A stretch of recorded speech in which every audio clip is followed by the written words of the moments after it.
Hello नमस्कार प्यारे साथियों, मैं एम कुमार और आप सभी का स्वागत है आपके अपने परिवार ऑनलाइन प्रोग्रेसिव स्टडीज में। सबसे पहले प्यारे साथियों, अगर आप पहली बार आए तो प्लीज सब्सक्राइब कर लेंगे और बेल आइकन भी प्रेस करना न भूलेंगे। आज हम बात करने वाले हैं प्यारे साथियों एनसीईआरटी फाउंडेशन बैच में। प्यारे साथियों, आज का पहला क्लास है प्यारे साथियों, जो आज हम पढ़ने वाले हैं क्लास 6 के बारे में। प्यारे साथियों, मैं क्लास 6 के बारे में आज मैं बताऊंगा। क्लास 6 का प्यारे साथियों अगर मैं बात करूं तो पृथ्वी हमारा आवास, जो कि प्यारे साथियों यह बुक है प्यारे साथियों क्लास 6 का। इस बुक के बारे में प्यारे साथियों में अगर बात करूं तो इसका फर्स्ट अध्याय अगर मैं बात करूं तो सौरमंडल में पृथ्वी। आज मैं इन पर चर्चा करने वाला हूं प्यारे साथियों। इस चैप्टर के बारे में आज हम लोग जानकारी लेंगे और अच्छी तरीका से जानकारी लेंगे प्यारे साथियों। आप इस वीडियो के अंदर बने रहेंगे। मैं आपको ना प्यारे साथियों कभी कभी मैं ऐसे टॉपिक्स पे ऐसे पॉइंट में बताऊंगा, ऐसे फैक्ट में लिखवाऊंगा प्यारे साथियों। आप लोग कॉपी कलम निकाल के भी बैठेंगे और एनसीईआरटी अगर आपके पास बुक है तो आप उस बुक को भी लेकर बैठेंगे प्यारे साथियों। मैं जहां आपको हाईलाइट करने को बोलूंगा आप तुरंत वहां हाईलाइट करेंगे और उसी आप नोट में ऐड कर लेंगे। चलिए तो देर न करते हुए प्यारे साथियों मैं क्लास को स्टार्ट करता हूँ प्यारे साथियों। अगर पहली बार तो प्लीज सब्सक्राइब कर लेंगे। चलिए तो क्लास को स्टार्ट करते हैं। तो आइए प्यारे साथियों, चैप्टर नंबर 1 पे हम लोग पहुंच गए हैं, अध्याय नंबर 1 पे पहुंच गए हैं, जो कि प्यारे साथियों आज हम पढ़ने वाले हैं सौरमंडल में पृथ्वी के बारे में चर्चा करेंगे प्यारे साथियों, कि हमारा सौरमंडल क्या है और पृथ्वी क्या है। मैं इन दोनों पे चर्चा करने वाला हूँ। देख पा रहे होंगे प्यारे साथियों आप, यहाँ पे सौरमंडल आपको दिखाया गया है प्यारे साथियों। सौरमंडल क्योंकि प्यारे साथियों इसी के अंदर हमारी पृथ्वी है। मैं इन पे चर्चा करने वाला हूँ कि सौरमंडल क्या होता है और पृथ्वी कहाँ पे है, उनका स्थान क्या है प्यारे साथियों, सौरमंडल का निर्माण कैसे हुआ है, मैं इन पे चर्चा करने वाला हूँ। ठीक है, तो आइए बात करते हैं प्यारे साथियों। अगर आपको कहीं भी डाउट्स लगे कमेंट करेंगे, मैं कमेंट्स का जवाब देने की कोशिश करूंगा प्यारे साथियों, जरूर दूंगा। ठीक है, चलिए सबसे पहले प्यारे साथियों आप यहाँ देख पा रहे होंगे कि सबसे पहले आप लोग आम तौर पे अगर बात करें प्यारे साथियों तो सबकी जिंदगी के साथ यही खेला होता है और आपके साथ भी यही खेला हो रहा होगा। तो देखते हैं, देखिएगा कि सूर्यास्त के बाद आकाश को देखना कितना अच्छा लगता है। आपको पता ही होगा प्यारे साथियों कि जब रात के समय में किसी चीज को चमकता हुआ देखा जाता है तो वो सुंदर लगता है ना, आपको पता होगा। आसमान में पहले एक या दो चमकते हुए बिंदु ही दिखते हैं। आपको पता होगा प्यारे साथियों एक बिंदु की प्यारे साथियों आसमान में आपको इस तरह चमकना शुरू होता है, लेकिन बाद में इनकी संख्या बढ़ती जाती है। आप उनकी गणना नहीं कर सकते मेरे दोस्त। आप शुरू में 1 2 3 4 करते होंगे। आपको पता होगा कि जब छत पे आप सो रहे होते हैं गर्मी के टाइम में प्यारे साथियों, तो आप ना जब आसमान की तरफ देखते होंगे तो जो तारे होते हैं आप उनको गिनना स्टार्ट करते हैं। बचपन में आप लोग, हम भी किए थे, आप भी किए होंगे और करते भी होंगे, देखे होंगे। ठीक है, कि उसे गिनते 1 2 3 4 5 6 7 इस तरह हम लोग गिनना शुरू करते हैं और गिनते गिनते इतना तार आ जाता है कि हम उसे गिन ही नहीं पाते हैं। ठीक है, आपके साथ भी हुआ होगा मुझे पता है। कमेंट कीजिएगा अगर आपके साथ हुआ होगा या चाहे आप किए होंगे तो प्लीज आप कमेंट जरूर कीजिएगा और आप कहां से ये भी कमेंट कीजिएगा। फिर देखते हैं कि संपूर्ण आकाश छोटी छोटी चमकदार वस्तुओं से भर जाता है मेरे दोस्त। धीरे धीरे ना पूरे आकाश इस तरह बिंदु से ना पूरा डॉट डॉट डॉट बिंदु से भर जाता है, जिनमें से कुछ चमकीले होते हैं एवं कुछ धुंधला भी तारा होता है प्यारे साथियों। ऐसा प्रतीत अगर मैं बात करूं तो ऐसा प्रतीत होता है कि मानो आकाश में हीरे जड़े होते हैं मेरे दोस्त। इनमें से कुछ टिमटिमाते प्रतीत होते हैं, लेकिन अगर आप उनको ध्यान से देखेंगे तो आप पाएंगे कि इनमें से कुछ की टिमटिमाहट अन्य से अलग है। ये बिना किसी टिमटिमाहट के चंद्रमा के समान दिखते हैं प्यारे साथियों, चंद्रमा के समान भी चमकते हैं। ठीक है, आइए बात करते हैं मेरे दोस्त, ध्यान दीजिएगा। जहां पे मैं बोलूंगा वहां पे हाईलाइट कर लीजिएगा। इन चमकीली वस्तुओं के साथ आप लगभग प्रतिदिन प्यारे साथियों चंद्रमा को भी देखते होंगे। आप, मुझे पता है आप हो, हम हो, सब लोग प्यारे साथियों जितने भी आकाश में जितने भी हम लोग तारा देख रहे हैं इनके साथ प्यारे साथियों हम बीच में क्या क्या देख पाते होंगे, हम प्यारे साथियों चंद्रमा को देखते होंगे। चंद्रमा को भी आप देखते होंगे प्यारे साथियों। अगर बात करें यह अलग अलग समय पर प्यारे साथियों अलग आकार तथा अलग स्थिति में दिखाई पड़ता है। मैं चांद की बात करूं प्यारे साथियों, मैं अगर चांद की बात करूं प्यारे साथियों तो अलग अलग समय में यह कभी आधा दिखाई पड़ता है, या कभी गोल दिखाई पड़ता है, या कभी ऐसे दिखाई पड़ता है, कभी ऐसे दिखाई पड़ता है। तो अलग अलग समय में अलग अलग स्थिति में प्यारे साथियों चंद्रमा की आकार अलग अलग दिखाई पड़ता है। आप पूर्ण चंद्र को लगभग प्यारे साथियों 1 महीने में एक बार देख सकते हैं। जब मैं अगर बात करूं प्यारे साथियों क्या पूरा चांद को ना 1 माह में आप एक बार सिर्फ पूरा देख सकते हैं, और वह अगर मैं बात करूं प्यारे साथियों तो यह पूर्ण चंद्रमा वाली रात पूर्णिमा होती है। आपको बता दो प्यारे साथियों कि जब हम पूरा चांद को देखते हैं तो उस दिन प्यारे साथियों क्या करते हैं, गांव की भाषा में तो पूर्णिमा कहा जाता है। हम लोग गाँव में क्या करते हैं प्यारे साथियों, पूर्णिमा कहते हैं। हम लोग, आप लोग, सब लोग कहते हैं पूर्णिमा। आज क्या पूर्णिमा, जब पूरा चांद दिखाई दे, पूरा चांद दिखाई दिया, क्या हो गया, पूर्णिमा हो गया। क्या हो गया, पूर्णिमा। पूरा चांद दिखाया चंदा मामा और पूरा दिखा दिया चंदा मामा, तब पूर्णिमा हो गया। ठीक है। अगर मैं बात करूं प्यारे साथियों, उसके ठीक 15 दिन बाद प्यारे साथियों, 15 दिन के बाद ना आप इसे नहीं देख सकते हैं। 15 दिन के बाद इसे आप नहीं देख सकते हैं। यह नए चंद्रमा की रात्रि या अमावस्या होती है। जब प्यारे साथियों, जब 15 दिन के बाद आप इसे नहीं देखते हैं, पूरा ब्लैक जब हो जाता है प्यारे साथियों, आप उसे नहीं देख पाते हैं, तब वह क्या होता है प्यारे साथियों, 15 दिन के बाद वह अमावस्या होता है प्यारे साथियों। क्या होता है, अमावस्या होता है। जब हम पूरा चांद देख ली और पूरा चांद देखने के बाद जब हमें चांद दिखाई नहीं पड़ता है, तो उसे क्या कहते हैं, अमावस्या कहते हैं। ऐसी रात में अगर आसमान साफ है तो आप आसमान का अवलोकन अच्छी तरह से कर सकते हैं। ठीक है। चलिए फिर देखते हैं मेरे प्यारे साथियों, आप यहाँ ध्यान दीजिएगा कि क्या आपको यह बात पर असर नहीं होता कि हम दिन के समय चंद्रमा एवं इन सभी छोटी चमकीली वस्तुओं को क्यों नहीं देख पाते हैं। मेरे दोस्त, जब हम रात में इन छोटे छोटे टिमटिमाते हुए तारे को देख सकते हैं, चांद को देख सकते हैं, तो फिर हम दिन में क्यों नहीं, अरे दिन में हमें क्यों नहीं दिखाई पड़ता है, हमें दिन में क्यों नहीं दिखाई पड़ता है। आप लोग कमेंट कीजिएगा प्यार साथियों। आपसे मैं क्वेश्चन कर रहा हूं कि अगर हमें रात के समय आसमान में दिखाई देने वाले तारे दिखाई पड़ते हैं, तो दिन में हमें क्यों नहीं दिखाई पड़ते हैं। आप लोग हमें आंसर देने की कोशिश करेंगे, वैसे तो मैं आंसर दे ही दूंगा। चलिए प्यार साथियों, ऐसा इसलिए है क्योंकि सूरज के अत्यधिक तेज प्रकाश के कारण रात के समय चमकने वाली वस्तुओं को हम दिन में नहीं देख पाते हैं। क्या प्यारे साथियों, दिन में नहीं देख पाते हैं। आपको पता होना चाहिए मेरे दोस्त। अगर मैं अभी आपको बता दूं, मैं एक थोड़ा सा मैं ऑप्शन देता हूं, एक उदाहरण में देता हूं प्यारे साथियों। देखिएगा कि मान लिया जाए प्यारे साथियों, यह एक भूपर लाइट है। क्या है, यह एक भूपर लाइट है। ठीक है। आपने इसी लाइट बार दिया और यहाँ पे आपने ठीक एक छोटा सा एलईडी बल्ब लगा दिया। अब बताइए, जब ये भूपर लाइट ऑफ हो, तो आप किसे देख पाओगे, और यह ऑन हो तो आप किसे देख पाओगे, ये छोटी वाली वस्तु को देख पाओगे ना। इसे आसान से देख लोगे कि वहां पे क्या कुछ तो जल रहा है, कुछ तो वस्तुएं जल रही है, जलती हुई प्रतीत आपको दिखाई देगा। बट अगर ये भी ऑन हो, अगर इसे भी ऑन कर दिया जाए प्यारे साथियों, तो आप बताइए इसकी तुलना में ये कितनी छोटी है। अब बताइए सबसे ज्यादा प्रकाश आपको इसकी पड़ेगी या आपको इसके दिखाई पड़ेगी, किसकी दिखाई पड़ेगी। तो प्यार साथियों, हैलोजन का जो लाइट है प्यार साथियों, भूपर लाइट का जो लाइट है प्यार साथियों, इस लाइट को क्या कर देगा, दबा देगा और अपना प्रकाश क्या करेगा प्यार साथियों, फैला लेगी और आप इसे ही देख पाओगे। उसी तरीका से प्यार साथियों, रात में ना हम छोटे छोटे जो जितने भी वस्तुएं हैं, छोटे छोटे जो आकाश पिंडे हैं प्यार साथियों, खगोलीय पिंड है प्यार साथियों, जो तारे हैं प्यार साथियों, उन्हें मैं टिमटिमाती हुई तो देख पाता हूँ, बट दिन में नहीं देख पाता हूँ प्यार साथियों। उसके कारण यह है प्यार साथियों कि सूरज की अत्यधिक तेज प्रकाश के कारण प्यार साथियों, रात के समय चमकने वाली वस्तुओं को हम दिन में नहीं देख पाते हैं। ठीक है। सूर्य, चंद्रमा तथा वे सभी वस्तुएं जो रात के समय आसमान में चमकती है, उसे प्यारे साथियों खगोलीय पिंड कहा जाता है। क्या कहा जाता है, खगोलीय पिंड कहा जाता है प्यारे साथियों। आप इसे हाईलाइट कर सकते हैं, हाईलाइट लीजिए प्यारे साथियों। आप वहां पे प्यारे साथियों यहाँ से सूर्य, चंद्रमा तथा वे सभी वस्तुएं जो रात के समय आसमान में चमकती है, उसे क्या करते हैं, तो प्यारे साथियों खगोलीय पिंड कहते हैं। आप इसे याद कर लेंगे। आपसे मैं पूछूंगा कि खगोलीय पिंड किसे कहा जाता है, बस आपका एक छोटा सा आंसर है सूर्य, चंद्रमा तथा वे सभी वस्तुएं जो रात के समय आसमान में चमकती है। सूर्य, चंद्रमा तथा वे सभी वस्तुएं जो रात के समय आसमान में चमकती है, उसे क्या कहा जाता है, खगोलीय पिंड कहा जाता है। उसी तरह अब आगे बढ़ते हैं। कुछ खगोलीय पिंड बड़े आकार वाले तथा गर्म होते हैं और ये गैसों से बने होते हैं। प्यारे साथियों, कुछ ऐसे खगोलीय पिंड हैं जो गर्म होते हैं, बड़े होते हैं और गैसों से बने होते हैं। इनके पास अपनी उष्मा तथा प्रकाश तो होता है, इनके पास अपनी उष्मा तथा प्रकाश होता है, जिससे वे बहुत बड़ी मात्रा में उत्सर्जित करते हैं। इन खगोलीय पिंडों को प्यारे साथियों तारा भी कहा जाता है। आप इसे याद रखिएगा, इन खगोलीय पिंडों को क्या कहा जाता है, तारा भी कहा जाता है। और सूरज भी क्या है, एक तारा है। सूरज क्या है प्यारे साथियों, तो सूरज एक तारा है, इसे याद कीजिएगा। सूर्य क्या है, तो सूरज भी एक तारा है। चलिए प्यारे साथियों, एक छोटी सी बॉक्स को देखते हैं।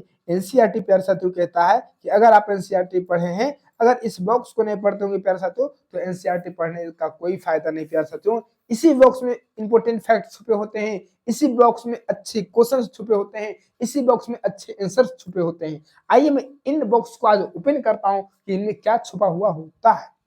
देखेंगे, आओ कुछ करके सीखें। चलो कुछ करते हैं। क्या करने के लिए कह रहा है? कह रहा है प्यारे साथियों कि आपको आवश्यकता होगी। चलो क्या होगी भाई? एक टॉर्च का। चलो मैं एक टॉर्च ले लिया प्यारे साथियों। क्या ले लिया? एक टॉर्च ले लिया। चलो टॉर्च हो गया। एक टॉर्च की, एक सादा कागज का और पेंसिल तथा एक सुई का। बहुत अच्छा बात है। कागज के मध्य में टॉर्च को इस प्रकार रखें कि उसका कांच कागज से सटा रहे। अब टॉर्च की कांच के चारों ओर एक वृत्त खींचे। कागज पर वृत्त के क्षेत्र में से सुई को छेद कर दे।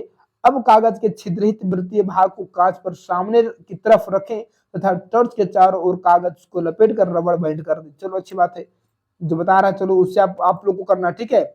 हम तो नहीं कर पाएंगे तापड़ी, बट आप लोग को वहां पे करना होगा घर पे। ध्यान रखें कि टॉर्च की स्विच कागज के बाहर न रहे, क्योंकि आपको टॉर्च को ऑन करना पड़ेगा। अंधेरे कमरे में एक सादी दीवार की ओर मुंह करके इस टॉर्च को लेकर कुछ दूरी पर खड़े हो जाइए। दूसरी सभी बत्तियों को बुझा दें। अब टॉर्च की रोशनी को दीवार पर डालें।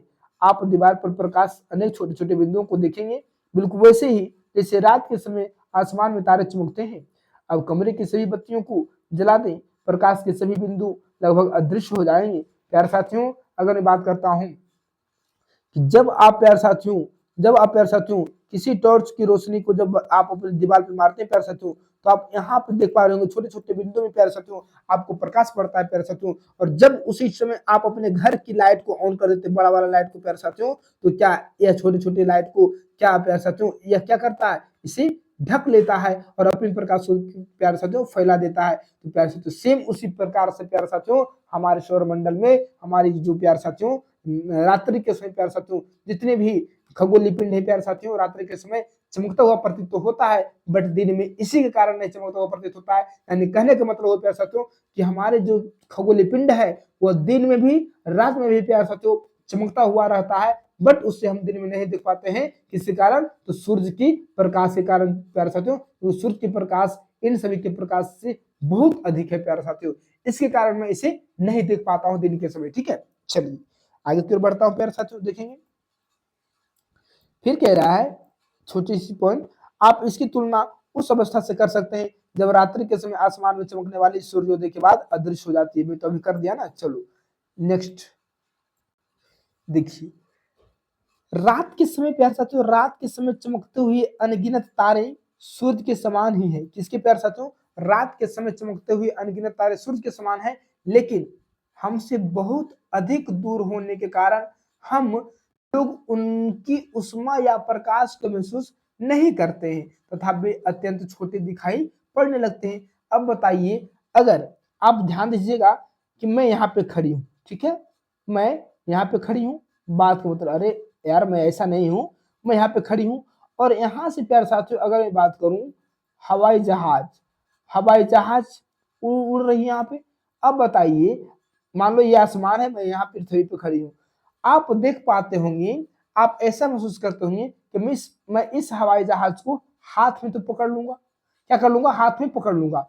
बट जब यही हवाई जहाज पृथ्वी पे आती है, धरातल पर जब आती है, तब आप इसके सामने कितने हो जाते हैं? इतने छोटे हो जाते हैं कि उसके चक्के के बराबर में नहीं आ पाते हैं। तो सेम वही कारण है प्यारे साथियों, जितनी दूर हमसे वस्तुएं रहेगी वह छोटा ही तो प्रतीत होगा ना। क्या होगा? वह छोटा ही प्रतीत होगा, वह छोटा ही दिखाई तो पड़ेगा ना। चलिए, तो वही कारण है प्यारे साथियों कि बहुत दूर होने के कारण जितने भी ध्रुव तारे हैं, जितने भी खगोलीय पिंड हैं, वे हमें छोटे दिखाई पड़ते हैं, छोटे प्रतीत होते हैं, ठीक है। आपने अवश्य ध्यान दिया होगा कि कुछ दूरी से देखने पर सभी वस्तुएं छोटी दिखाई पड़ती है। अत्यधिक ऊंचाई पर उड़ रहा हवाई जहाज कितना छोटा दिखाई देता है आपको पता होगा, मैंने अभी आपको बता दिया।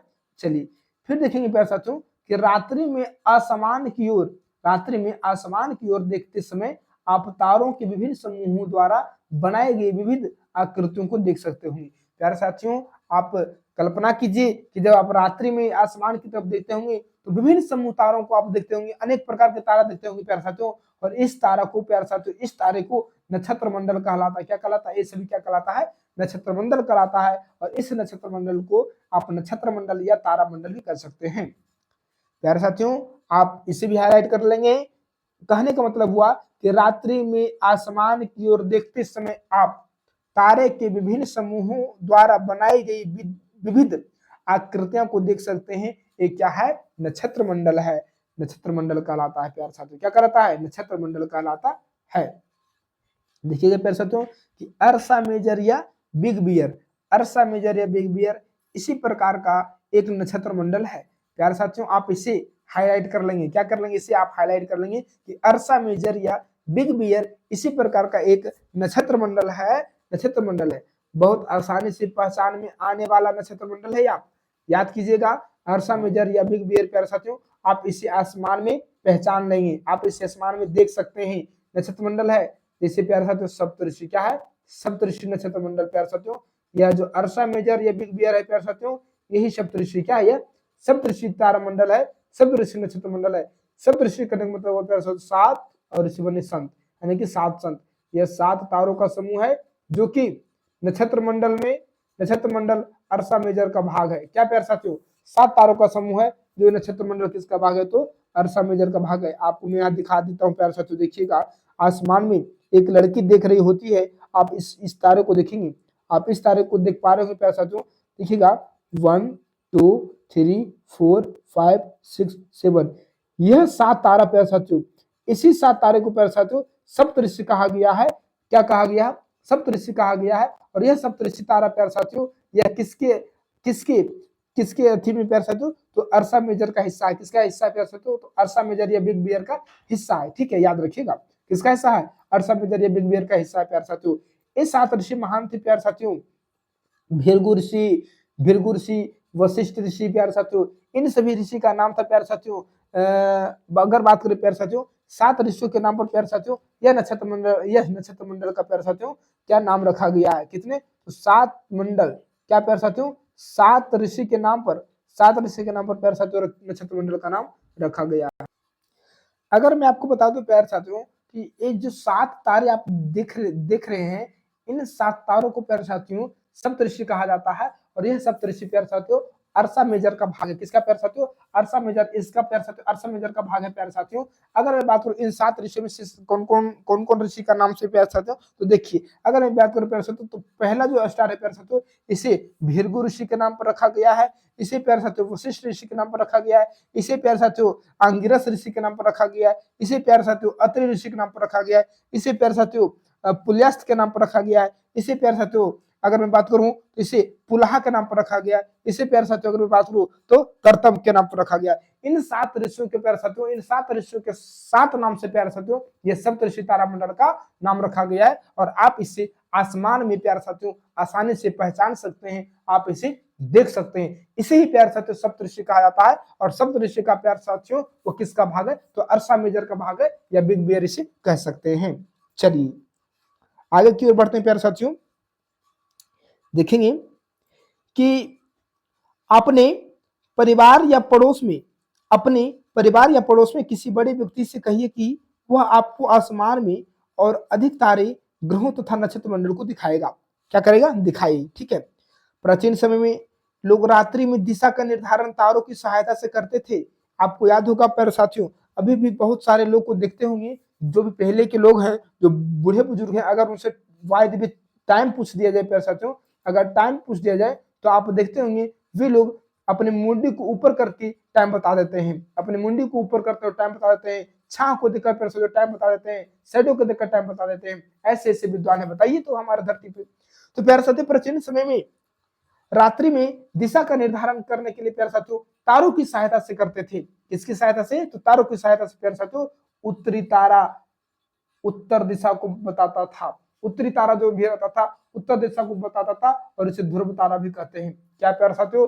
उत्तरी तारा जो उत्तर दिशा को बताता था उसे क्या कहा जाता था? ध्रुव तारा कहा जाता था। ठीक है। देखिए प्यारे साथियों, अगर मैं आपको ध्रुव तारा दिखाने की कोशिश करता हूँ, आप यहाँ देख पा रहे होंगे। देखिए आप यहाँ देख पा रहे होंगे ध्रुव तारा। चलिए देखिएगा कि इस लड़की ने प्यारे साथियों, इस लड़की को आप देखिए, यह लड़की जो है यह किसको देख रहा है? देखिए यह लड़की देख रहा है इसको ध्रुव ध्रुव तारा, यह है कहाँ, यहाँ यहाँ पे देखिए आप ध्रुव तारा, क्या इसे ध्रुव तारा कहते हैं, क्या कहते हैं उसे ध्रुव तारा कहते हैं। ठीक है, देख रहे हैं ना, ये ध्रुव तारा को देख रही है।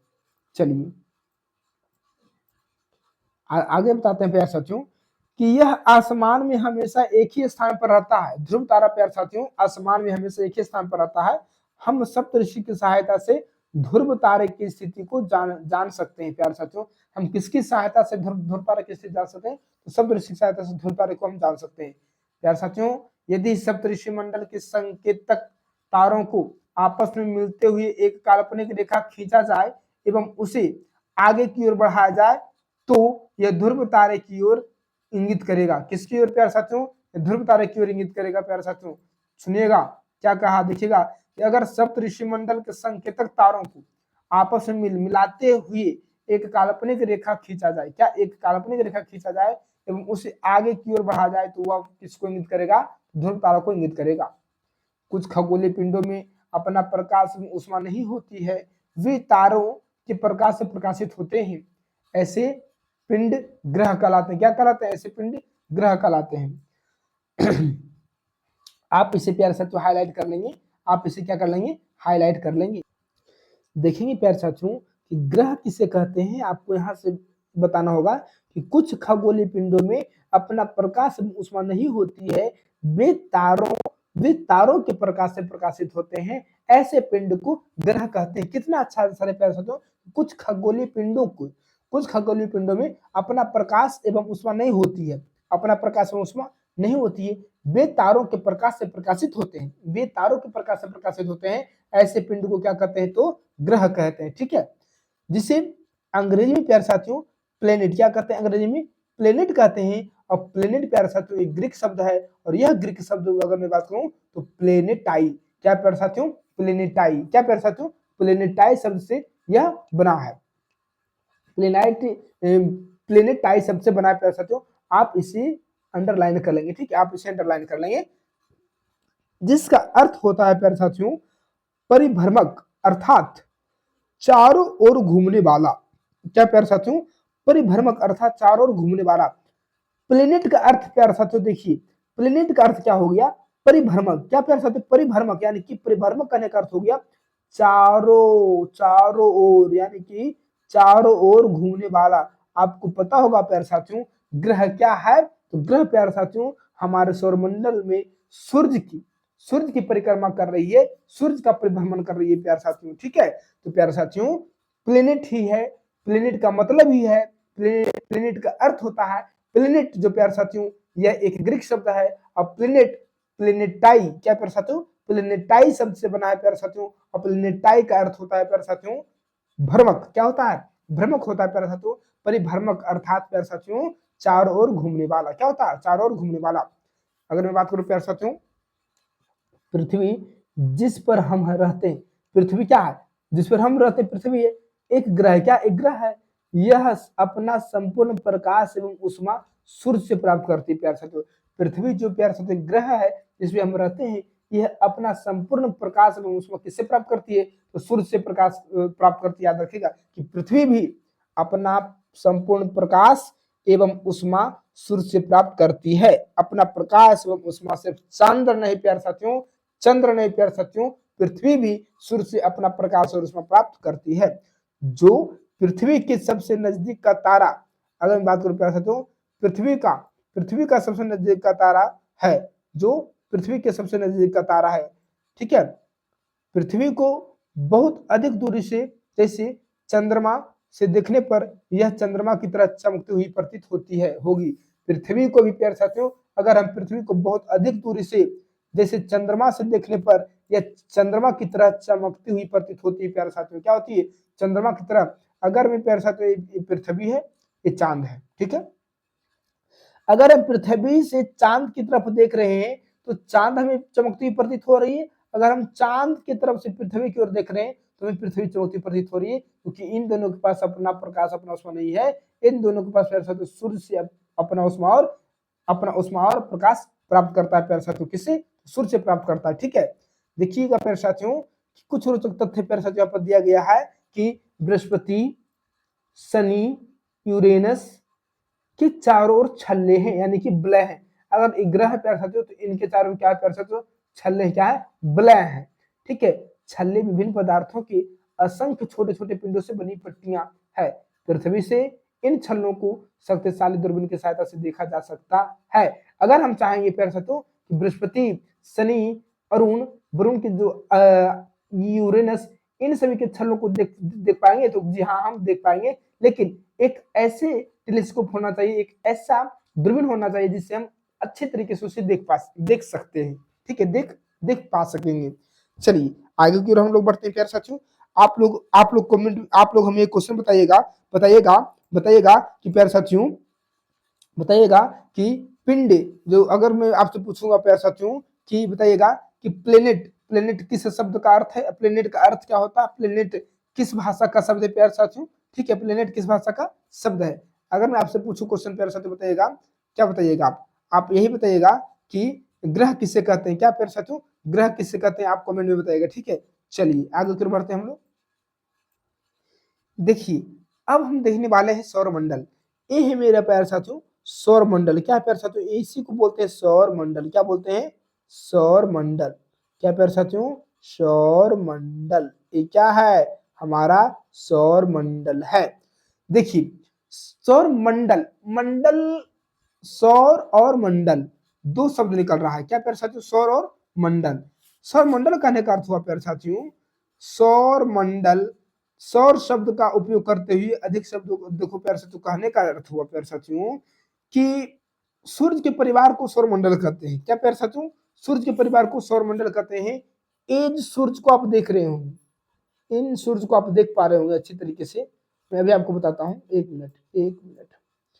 चलिए आइए, सबसे पहले मैं आपको बता दूं प्यारे साथियों कि सौरमंडल में हमारे जितने भी ग्रह हैं, देखेंगे तो आपको पता होगा कि 8 ग्रह हैं। तो सौरमंडल सूर्य जो प्यारे साथियों, सबसे पहले अगर मैं आपको बता दूं कि आपके गांव में अगर कोई पंचायत लगता है, तो प्यारे साथियों आपके गांव में जब पंचायत लगता है तो मुखिया सरपंच को बुलाया जाता है। ठीक है, जब बुलाया जाता है तो आप देखते होंगे चारों बगल से प्यारे साथियों, चारों ओर की ओर से प्यारे साथियों जनता की भीड़ होती है और बीच में मुखिया और सरपंच और प्रधान बैठे होते हैं। तो आप बताइए इस इस इस मीटिंग या इस मंडल का मुखिया हम किसे कहेंगे, इस सरपंच को कहेंगे ना, इस सरपंच को कहेंगे, इस प्रधान को मुखिया कहेंगे ना। उसी प्रकार से प्यारे साथियों हमारे सौरमंडल का मुखिया या प्रधान हम किसे कहते हैं, तो सूर्य को कहते हैं प्यारे साथियों। तो सौरमंडल का मुखिया किसे कहा जाता है, सूर्य को कहा जाता है। क्योंकि प्यारे साथियों सूर्य के चारों तरफ हमारे सभी ग्रह बैठे हुए हैं प्यारे साथियों, है ना। तो जब हमारे सभी ग्रह सूर्य की ओर बैठे हुए हैं, सूर्य हमारे ग्रहों के बीच बैठी हुई है प्यारे साथियों, तो जो भी काम करेगा सूर्य ही करेगा। तो जब सूर्य करेगा तो सूर्य को तो मुख्य मानना ही पड़ेगा। जब मुख्य मान लिए तो आइए बात करते हैं प्यारे साथियों। देखेंगे कि सूर्य से सबसे नजदीक की तारा की अगर बात करें तो सबसे पहले मैं बात करूं प्यारे साथियों, तो आप देख पा रहे होंगे कि सूर्य से सबसे नजदीक का तारा क्या हो गया, तो बुध हो गया। बुध के बाद प्यारे साथियों अगर मैं बात करूं तो बुध के बाद देखिएगा, देखिए इसका ऑर्बिट देखिएगा। देखिए पहला ऑर्बिट में क्या है, बुध है। सेकेंड ऑर्बिट में सूर्य है। थर्ड में पृथ्वी है। फोर्थ में मंगल है। फिफ्थ में जुपिटर है। सिक्स्थ में शनि है। सेवंथ में यूरेनस है और एट में नेपच्यून है। तो प्यारे साथियों सीधा सी बात है कि हमारे सौरमंडल में कितने ग्रह हो गए, तो टोटल 8 ग्रह हैं। तो प्यारे साथियों हमारे सौरमंडल में 8 ग्रह हैं। आप बताइएगा कि सूर्य से प्यारे साथियों व्यवस्थित कीजिएगा तो सबसे पहले बुध है, बुध शुक्र पृथ्वी और मंगल। फिर प्यारे साथियों बृहस्पति, शनि, यूरेनस और नेपच्यून। ठीक है, बृहस्पति, शनि और यूरेनस और नेपच्यून, इन 8 ग्रहों को याद करना है आपको। अब मैं आपको बता दूं प्यारे साथियों, आप यहां देख पा रहे होंगे, आप यहां एक चीज और देख पा रहे होंगे, चलिए ध्यान दीजिएगा। देखिए आपको देखना होगा, ए वाले कॉलम को आप देखिएगा, इसमें आप देख पा रहे होंगे जितने भी आपको ब्लैक व्हाइट छोटे छोटे छिद्र, छोटे छोटे बिंदु दिख रहे होंगे, इन्हें कहा जाता है क्षुद्र ग्रह।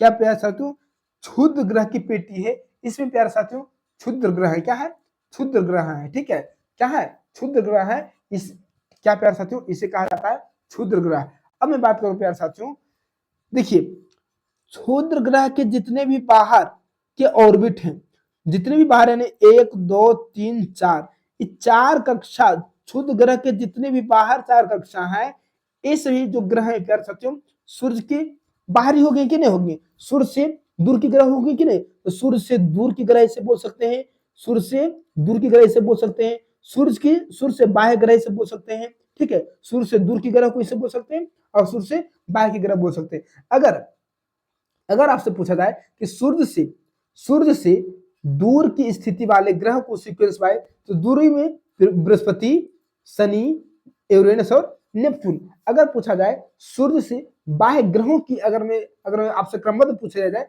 कि सूर्य के बाह्यतम कक्षा में कौन से ग्रह आते हैं, तो प्यारे साथियों बाह्यतम कक्षा में सीधा से याद रखना है कि क्षुद्र ग्रह के पेटी के बाद जो भी ग्रह है वो बाह्यतम कक्षा में आने वाला ग्रह होता है।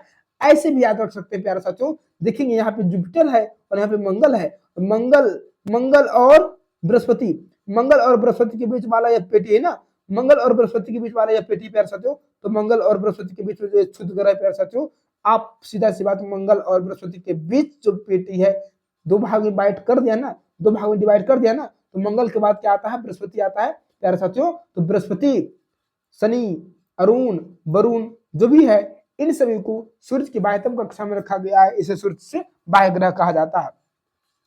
सूर्य की आंतरिक ग्रह की बात करें तो जो भी क्षुद्र ग्रह के अंदर है, जो जैसे कि बुध हो गया, शुक्र हो गया, पृथ्वी हो गया और मंगल, बुध शुक्र पृथ्वी और मंगल, इन्हें प्यारे साथियों क्या कहेंगे, इन्हें प्यारे साथियों हम लोग क्या कहेंगे, इन्हें कहेंगे आंतरिक ग्रह कहेंगे, सूर्य की आंतरिक ग्रह कहेंगे, इसे सूर्य के नजदीकी ग्रह कहेंगे प्यारे साथियों। अगर आपसे पूछा जाए तो सूर्य से नजदीकी ग्रह तो 4 ग्रह अंदर में, 4 अंदर और 4 बाहर, 4 हो गए बाहर और 4 होगी अंदर, तो 4 आंतरिक और 4 बाहर। आंतरिक में पूछेगा तो प्यारे सबसे पहले बुध है, फिर क्या शुक्र है, फिर क्या पृथ्वी है और फिर मंगल है। इन चारों ग्रहों को आंतरिक ग्रह और प्यारे साथियों बाह्य ग्रह बृहस्पति, शनि, यूरेनस, नेपच्यून क्या होगी, बाह्य ग्रह होगी, ठीक है, ये क्या होगी, बाह्य ग्रह होगी, आपको याद रहेगा। चलिए अब मैं आपको बता दूं प्यारे साथियों, अगर मैं आपको बता दूं तो देखेंगे, अगर मैं आपको बता दूं 1 मिनट प्यारे साथियों, 1 मिनट, अगर मैं आपको बता दूं कि इन ग्रहों, जब आप ग्रह देख रहे होंगे तो इन ग्रह का तो निर्माण भी हुआ होगा, इन ग्रह का जो जब निर्माण हुआ होगा प्यारे साथियों, तो मैं आपको बता दूं कि सूर्य के जितने भी नजदीक इन चारों ग्रहों को प्यारे साथियों, ये जो चारों ग्रह हैं, यह प्यारे साथियों अगर मैं बता दूं, यह ठोस पदार्थों से बने हुए होते हैं। क्या प्यारे साथियों, ठोस पदार्थों से बने हुए होते हैं, चट्टानों से बने हुए होते हैं। क्या प्यारे साथियों, चट्टानों से बने हुए होते हैं और ठोस पदार्थों से बने हुए होते हैं और आकार में छोटे होते हैं। बट अगर मैं बात करूं प्यारे साथियों,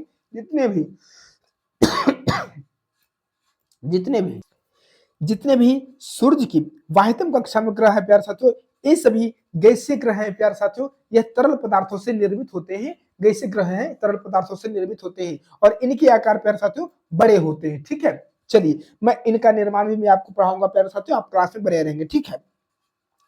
अब मैं बताता हूं प्यारे साथियों, अब मैं इनकी दूरी के साथ साथ प्यारे साथियों मैं इनके परिक्रमा और घूर्णन, क्या प्यारे साथियों, परिक्रमा और घूर्णन में बताने वाला हूं, ठीक है। चलिए परिभ्रमण, सूर्य का परिभ्रमण और घूर्णन।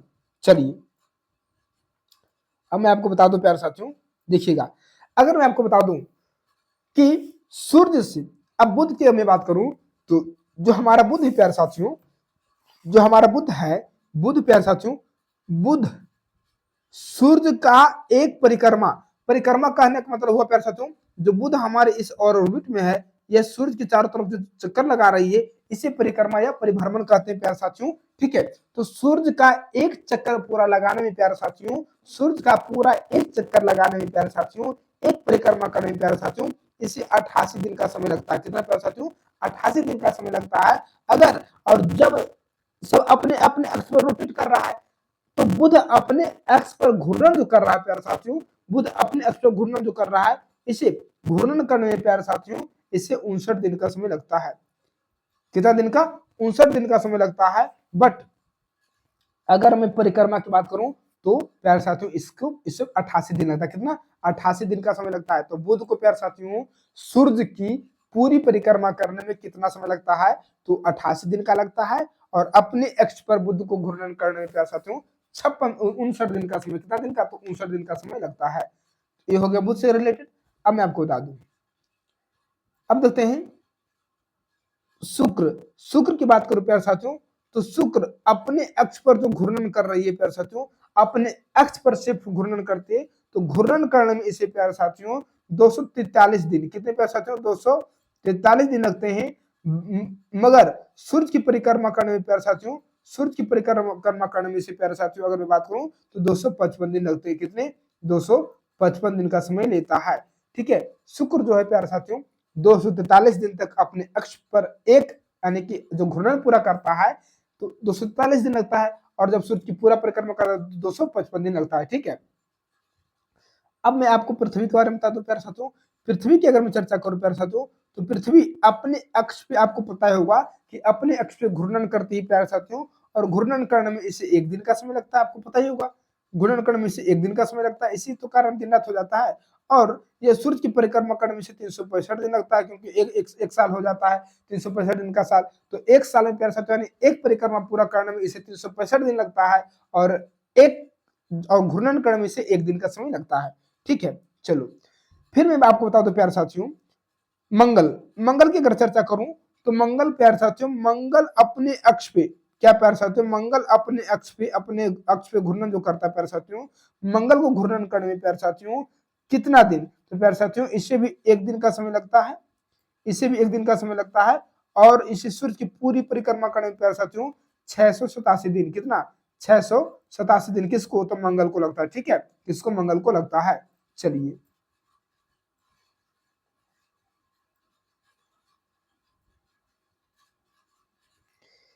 फिर मंगल के बाद प्यारे साथियों बृहस्पति पे आते हैं, तो बृहस्पति भी अपने अक्ष पे रोटेट करती है प्यारे साथियों।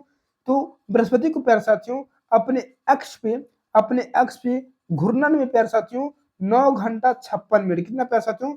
9 घंटा 56 मिनट, यानी कि प्यारे साथियों लगभग 10 घंटा में प्यारे साथियों यह अपने अक्ष पे घूर्णन कर लेता है। मगर बृहस्पति सूर्य की पूरी परिक्रमा करने में प्यारे साथियों इसे लगभग मैं बात कर रहा हूं प्यारे साथियों 12 साल लगता है प्यारे साथियों। अगर एग्जैक्ट डेट बताऊं तो 11 साल 11 महीना, कितना? 11 साल 11 महीना का समय बृहस्पति लेता है सूर्य की पूरी परिक्रमा करने में, बट लगभग इसे 12 साल बोल सकते हैं। और अपने अक्ष पे प्यारे साथियों 9 घंटा 56 मिनट में यह कर लेगा। ठीक है, चलिए अब मैं बताऊं प्यारे साथियों, देखिएगा इन दोनों का रीजन मैं आपको बताऊंगा कि इतना दूरी क्यों, इतना इतना इतना दिन क्यों लगता है घूर्णन करने में, इतना दिन क्यों लगता है परिभ्रमण करने में।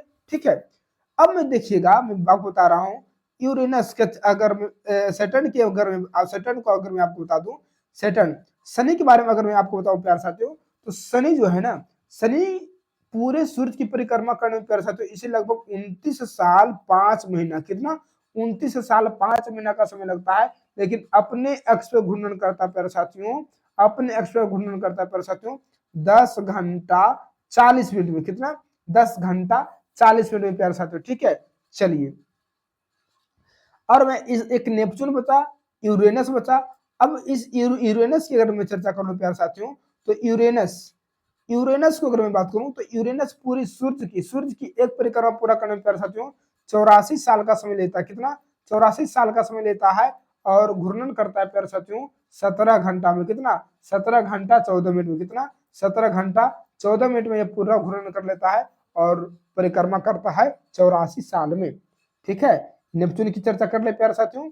अगर मैं नेपच्यून के बारे में बता दूं तो नेपच्यून प्यारे साथियों यह सूर्य की परिक्रमा 164 साल में करता है, 164 साल में करता है। लेकिन अपने अक्ष पर घूर्णन कितना घंटों में? तो 16 घंटा 7 मिनट, 16 घंटा 7 मिनट ये प्यारे साथियों अपने अक्ष पर ये एक बार घूर्णन कर लेता है। ठीक है, तो मैं प्यारे साथियों इस चैप्टर में, मैं इस पार्ट 1 में प्यारे साथियों मैंने आपको सारे डिटेल्स में बता दिया प्यारे साथियों। मैं आपको यह भी बताया कि कब कौन कितना कितना घंटा कितना दिन का समय लेता है। ठीक है, मैंने आपको बताया प्यारे साथियों कौन कितना घंटा कितना दिन का समय लेता है। आप मुझे बताएंगे प्यारे साथियों, आज का लास्ट क्वेश्चन आपसे मैं पूछना प्यारे साथियों, आज का आपके पास क्वेश्चन में दे रहा हूं, बताइएगा कि आखिर में सूर्य से इतने दूर वाले ग्रह इतना जल्दी में अपने एक्स पे रोटेट क्यों कर लेता है और सूर्य की परिक्रमा इतना लेट क्यों करता है। और सूर्य से भिरिया वाले ग्रह प्यारे साथियों, सूर्य से भिरिया वाले ग्रह प्यारे साथियों अपने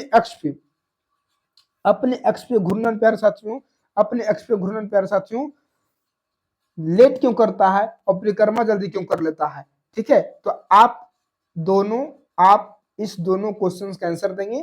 ठीक है, और आप बताइएगा, आज का लास्ट क्वेश्चन है कि प्यारे साथियों अब सूर्य से बाह्यतम कक्षा में ग्रहों का सही क्रम लिखना है और सूर्य से आंतरिक कक्षों का सही क्रम लिखना है आपको कमेंट बॉक्स में। ठीक है, जिसका कमेंट सही आएगा मैं उसे रिप्लाई दे दूंगा। ठीक है, कैसा लगा वीडियो प्यारे साथियों आप लोग कमेंट कीजिएगा। अगर पहली बार आए थे तो प्लीज सब्सक्राइब कर लेंगे। मैं नेक्स्ट पार्ट 2 को लेकर आऊंगा प्यारे साथियों, जिसमें इस चैप्टर को मैं खत्म कर दूंगा। ठीक है, चलिए जय हिंद, फिर मिलते हैं नेक्स्ट क्लास में।